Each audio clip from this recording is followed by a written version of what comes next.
नमस्कार, मैं अशोक व्यास, कार्यक्रम वाइड एंगल विद अशोक व्यास। और विस्तार जो वाइड शब्द के साथ जुड़ा हुआ है, वो जब शब्दों के साथ में संवेदना के स्पर्श को लेते हुए उन रचनाओं की तरफ जाता है, जिनका प्रकटन अंशु हर्ष की कलम से हुआ है और उनका संकलन प्लूटोनिक लव हम तक आता है। तो उसमें क्या खास बात है, उसको आप तक पहुंचाएंगे, पर सबसे पहले स्वागत करें अंशु का। अंशु जी नमस्ते, स्वागत है आपका।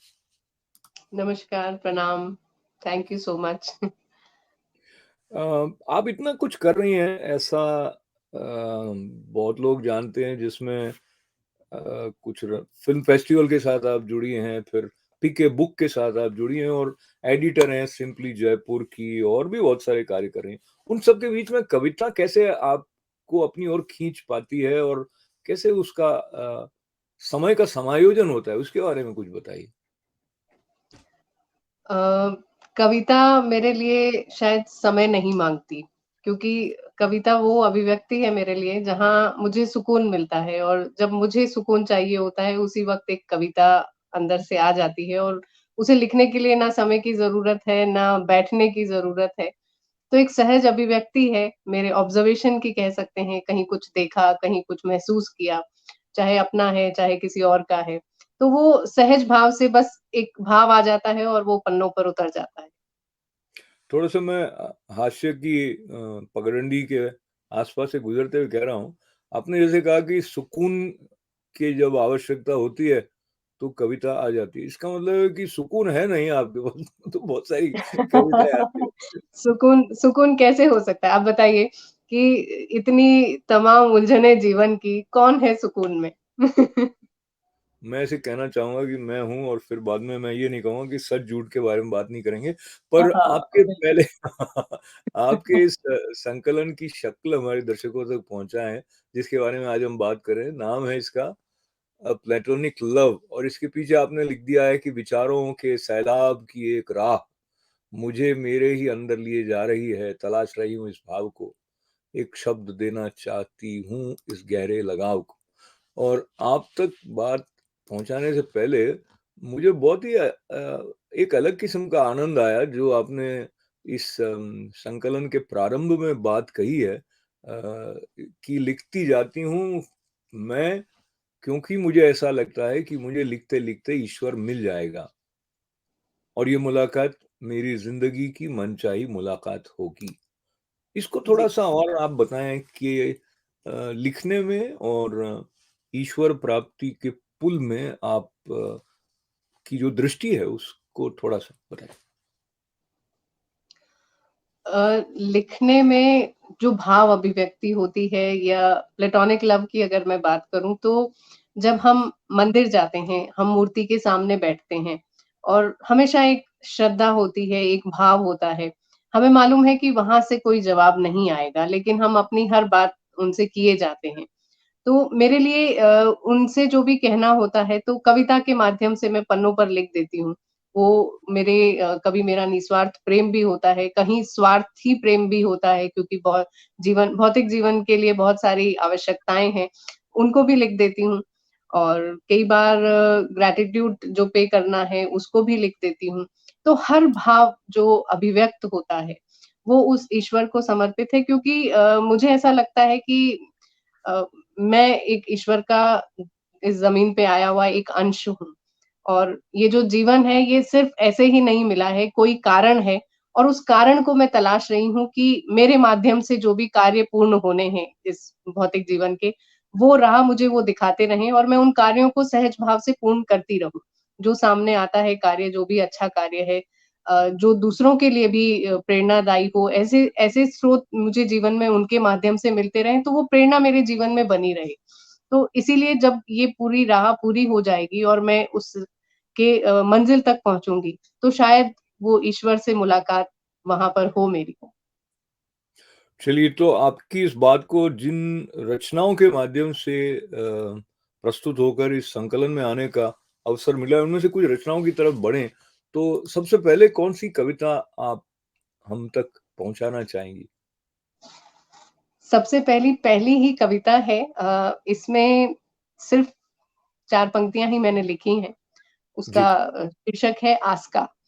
मारवाड़ी में आस्का को कहते हैं जो अगरबत्ती की या हवन की जो भभूति होती है, हिंदी में जिसको हम भभूति कहते हैं, तो मैं तुम्हारी देहरी पर जलती हुई एक अगरबत्ती हूँ।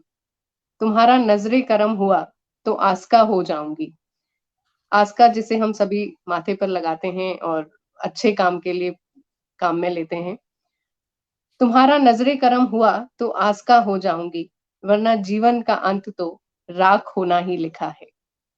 क्या बात है! तो जो उसकी कृपा कह दें, नज़रे करम कह दें, वो अम, हो ऐसी प्रार्थना भी रहती है और वो है, उसकी अनुभूति हो पाए, उस दृष्टि से भी जो शब्द आते हैं। अ, आपकी जो रचना प्रक्रिया है उसके बारे में थोड़ा बहुत तो आपने बताया, पर एक रचना और जैसे आपने मेरे शब्द नाम से है, जो पृष्ठ 14 पर आई हुई है, आप उसको पढ़ें और फिर उस पर थोड़ी बात करते हैं। जी, तो शीर्षक है मेरे शब्द। लिखना चाहती हूँ कुछ ऐसे शब्द जो मजबूत हों मेरे जज़्बातों जैसे, बिल्कुल अलग अंदाज़ दिए, थोड़े नम, आँसू जैसे और कभी मुस्कुराते, गाते गुनगुनाते उस भजन की तरह, जो तुम्हें खुश करने के लिए गाया जाता है, या उस कीर्तन की तरह, जो एक राग में बार-बार दोहराया जाता है। वो शब्द जिन्हें पढ़कर याद करे ये दुनिया, मेरे चले जाने के बाद भी। क्या बात है! तो ये जो बने रहने की चाहत है, चले जाने के बाद भी, उसके बारे में अगर हम सोचते हैं तो ऐसा लगता है कि हम अब इसमें मेरी दृष्टि या जैसे मैं देख रहा हूँ, हमारे अंदर कहीं ये कामना है कि हमारा ये जो स्वरूप है, इसके साथ की जो पहचान है, वो हमारे जाने के बाद भी बनी रहे। तो वो पहचान बनी रहते हुए ईश्वर के मिल जाने की बात भी कुछ-कुछ कविताओं में आई है आपकी, और शायद जो भी रचनाकार होता है उसकी ये आवश्यकता या उसमें ये वाला भाव नहीं होगा तो वो कुछ करेगा नहीं, वो तो मिल ही गया मिल ही गया होगा। तो हम मिले हुए नहीं हैं और प्लेटोनिक लव दूसरी दृष्टि से इसके अलग अर्थ निकल जाते हैं, पर आपने उसको जैसे लिया है तो एक अदृश्य साथ नाम की जो कविता है, उस उस तरफ भी आप लेकर जाएँ, और उससे भी मेरे मन में एक बात आई थी, उसको मैं उसके बाद अपने दर्शकों तक पहुँचाना चाहूँगा। हाँ, अदृश्य साथ पेज नंबर 17। हुँ। जब कभी मेरा मन उदास होता है, तो मेरी नज़रें उस सतरंगी आसमान की ओर उठकर देखती हैं। न जाने क्यों एक सुकून का एहसास होता है, यूँ लगता है कोई अपना है उन बादलों से परे, जो जीवन को रंग देना चाहता है और मैं दूर, बहुत दूर, जीवन के स्याह रंग में डूबा हुआ, उन रंगों को थामने की असफल कोशिश करता हूँ। ये जो असफल कोशिश करना है, मुझे लगता है ये वो एक रचनाकार की छटपटाहट है, जो उसको पूर्णता तक पहुँचते हुए भी एक अपूर्णता का भाव उसके अंदर बचाए रखती है। कई बिंब आपकी रचनाओं में ऐसे जो अनछुए से लगते हैं। आप बताइए कि कौन ऐसे रचनाकार हैं जिनको अधिक आपको पढ़ने का अवसर हुआ और जिनका अभिव्यक्ति का अंदाज आपको अच्छा लगता है? अ, प्लेटोनिक लव जो मैंने नाम दिया है ना, पहले जो मैंने अभी कविता पढ़ी थी कि मेरे चले जाने के बाद भी जो नाम आपने बोला कि वो जो छटपटाहट है, जो नाम अपना नाम कर जाने की एक ख्वाहिश है, तो वहाँ पर मैं मीराबाई को देखती हूँ कि वो उस दौर की रचनाकार कहें, कवयित्री कहें या एक ऐसी भक्त कहें जिन्होंने सिर्फ़ सहज भाव से अपनी अभिव्यक्ति की। और मुझे नहीं मालूम कि उन्होंने कभी कलम लेके अपने शब्दों को, अपनी रचनाओं को कागज़ पे भी उतारा या वो कह गई और किसी और ने लिखा। ये नहीं मुझे मालूम, लेकिन वो उस दौर में भी जो लिखा वो आज हम सब पढ़ते हैं, उनके चले जाने के बाद भी। तो उस चले जाने के बाद वाला भाव यहाँ पर मुझे वो नज़र आती हैं और उनको मैं हमेशा यही कहती हूँ उनकी जब मिड़ता जाती हूँ और उस मंदिर में जाती हूँ, तो हमेशा मैं उनसे यही माँगती हूँ कि अपने गुणों का एक अंश मुझे ज़रूर देना।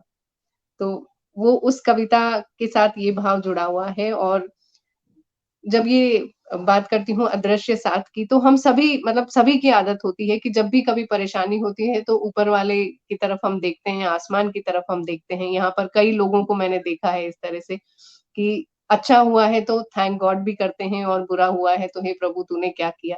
तो दोनों ही मिश्रित भाव हैं कि वहाँ से कोई है जो हमें चला रहा है और हम उन चीज़ों को बैलेंस करने की कोशिश करते हैं। कभी वो कोशिश सफल रहती है, कभी असफल हो जाती है।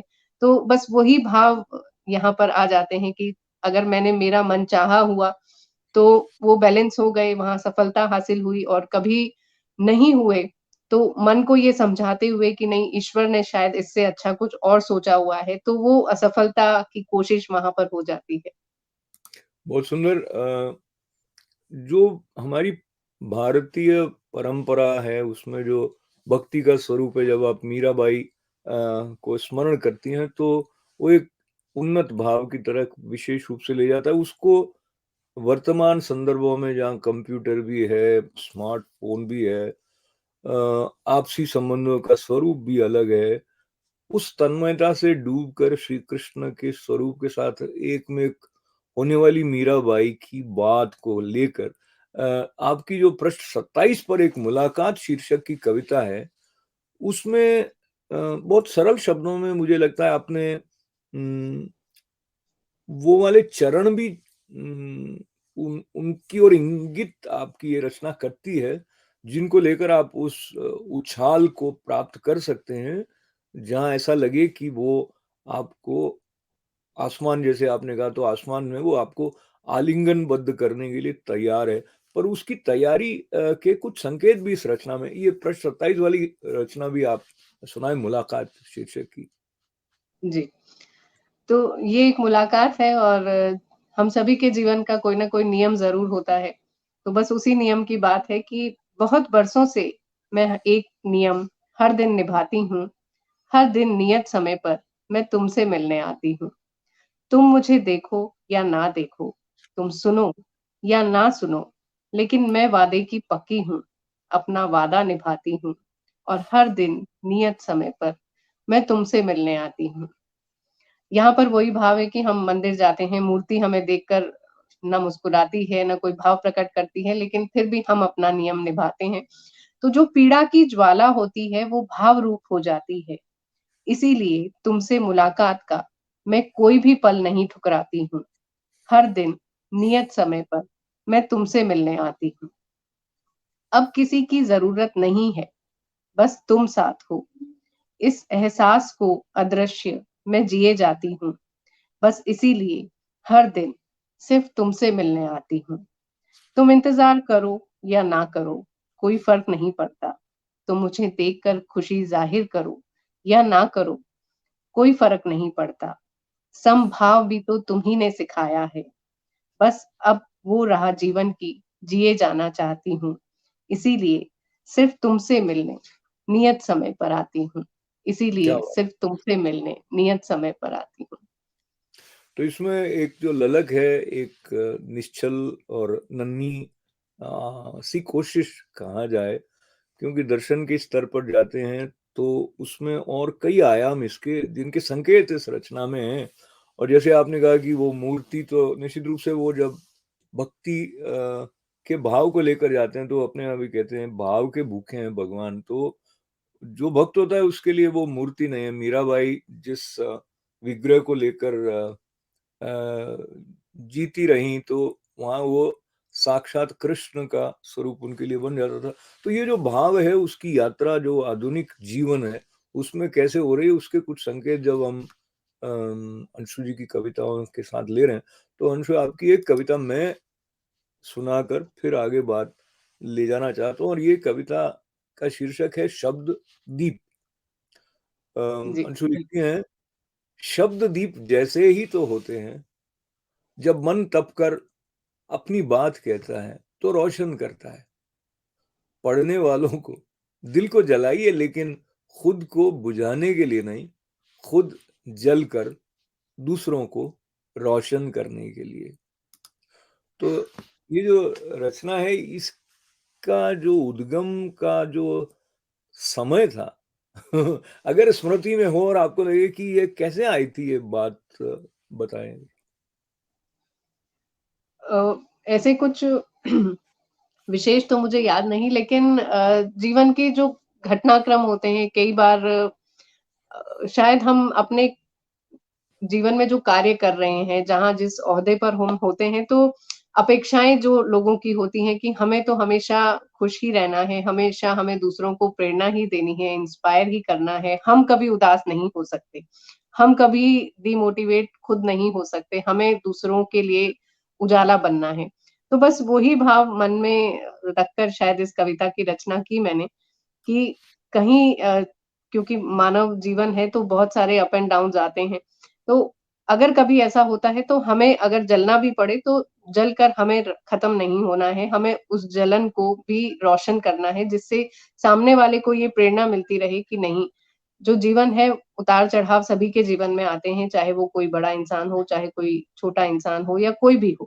तो इन उतार-चढ़ावों का जो बैलेंस है वो दूसरे लोग हमारे से सीख सकें, इस कविता के पीछे वो भाव है।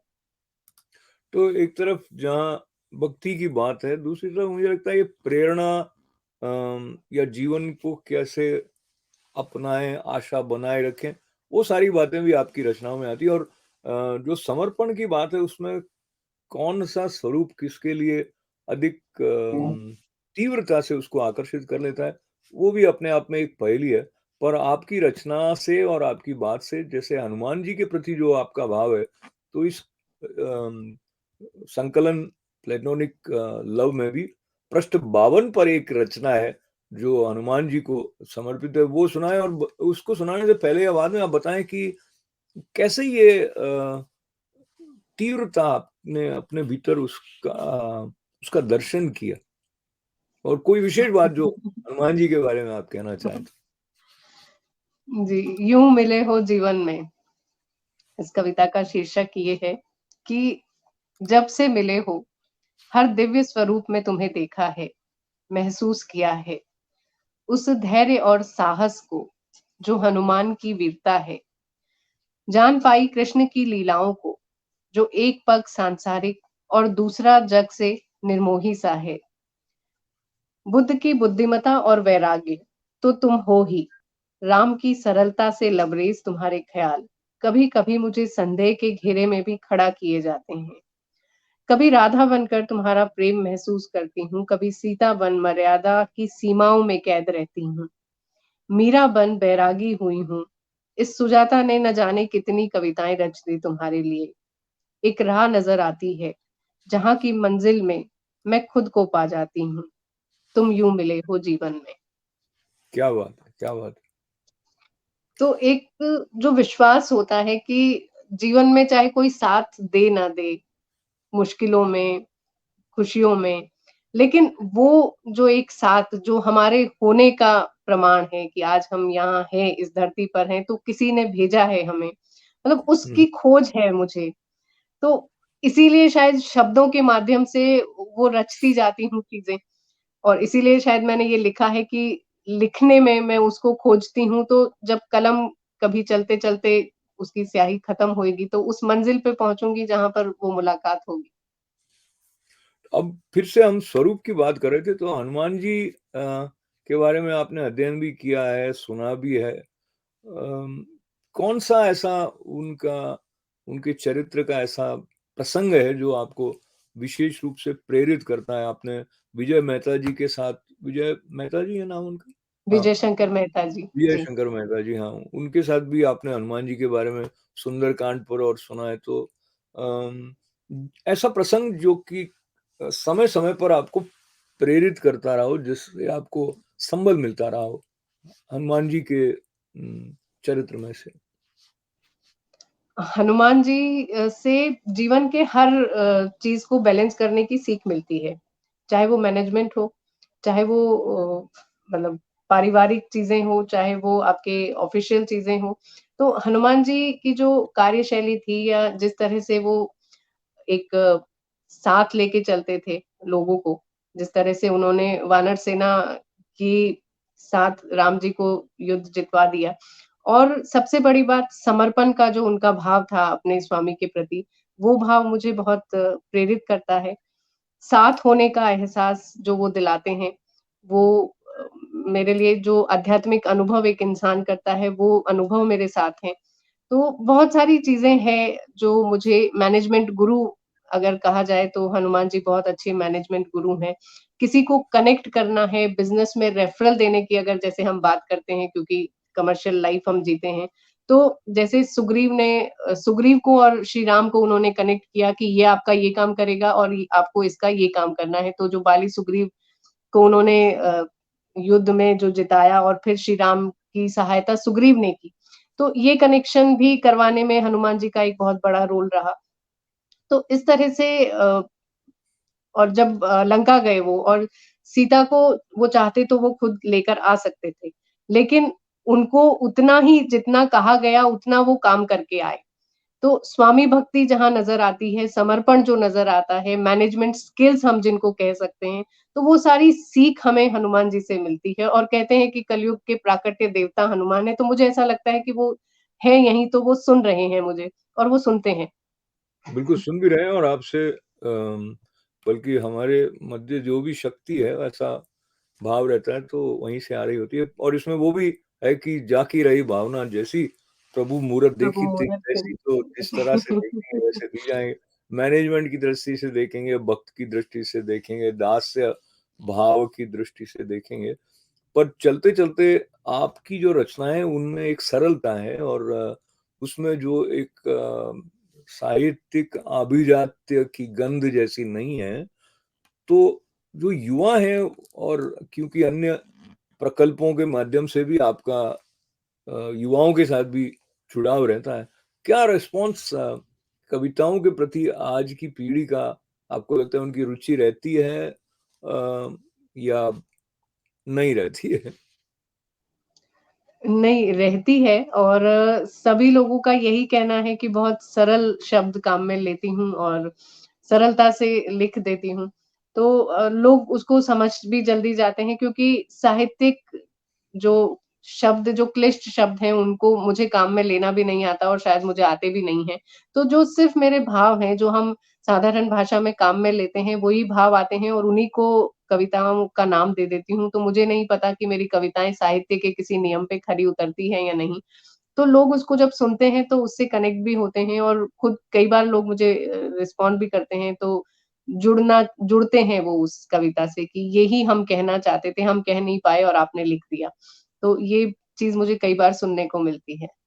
बहुत सुंदर है और समापन के साथ एक रचना जो पृष्ठ 94 पर है आपकी पुस्तक में और उसका नाम है छुपी हुई आवाज। तो उस छुपी हुई आवाज को भी हमारे दर्शकों के लिए आप प्रकट करें और जी। जी, तो शीर्षक है छुपी हुई आवाज़।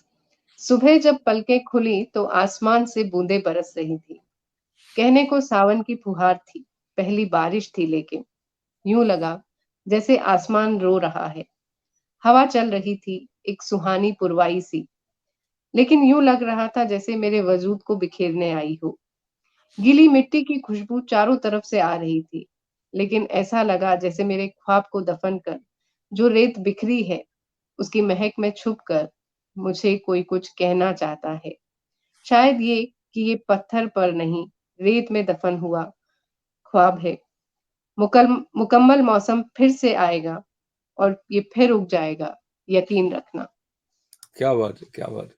तो इसमें भी एक आशा है और कोई विपरीत परिस्थिति है उसके बाद भी और जो इमेज है मिट्टी की, खुशबू की उससे भी कोई भी अपने आप को रिलेट होता हुआ पा सकता है।